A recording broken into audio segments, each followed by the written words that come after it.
Yaşayanlar bir gün ölür, bir gün ölür elbette. İşte Ahmet Kaya'nın 6 yıl sonra ortaya çıkan son görüntüleri. Yaşayanlar bir gün ölür, bir gün ölür elbette.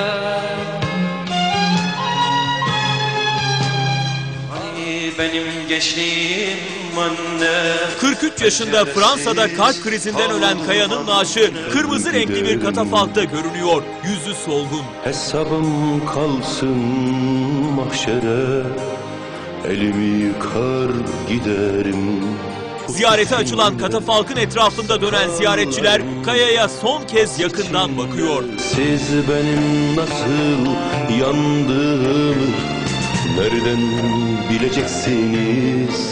Katafalkın etrafında dönenlerden biri tanıdık. Sanatçı Ferhat Tunç. Dostum, dostum, güzel dostum, bu ne beter çizgidir bu. Yurt dışı koşullarında yaşamasını devam ettirmesi gerçekten imkansız gibiydi. Çok büyük bir özlem ve hasret içerisinde öldüğünü söyleyebilirim. Magazin Gazetecileri Derneği gecesinde bundan sonra Kürtçe klip çekeceğim diyen Kaya protesto edilmiş, zorunlu sürgün hayatı başlamıştı. Olmasaydı sonumuz böyle. Yaşadıkları çok acımasızdı yani. İnsanlar Ahmet'i anlayamadılar. 1999'daki bu olayın hemen ardından ortaya çıkan Kaya'nın bölücü örgüt bayrağı önünde konser verdiğini gösteren görüntüler kamuoyuna yansımıştı. Yüreğim kanı, olmasaydı sonumuz böyle. Hakkında bölücülük suçlamasıyla dava açılan Kaya 3 yıl 9 ay hapis cezası aldı. Dava Yargıtay'da görülürken Kaya Fransa'da hayatını kaybetti. Yaşayanlar bir gün ölür, bir gün ölür elbette. Ahmet Kaya bir değerler insanıydı.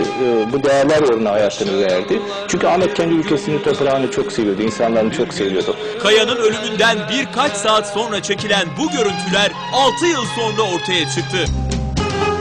Kar kaplamış solmuş güller görende, sarılıp dallarına öpesim gelir.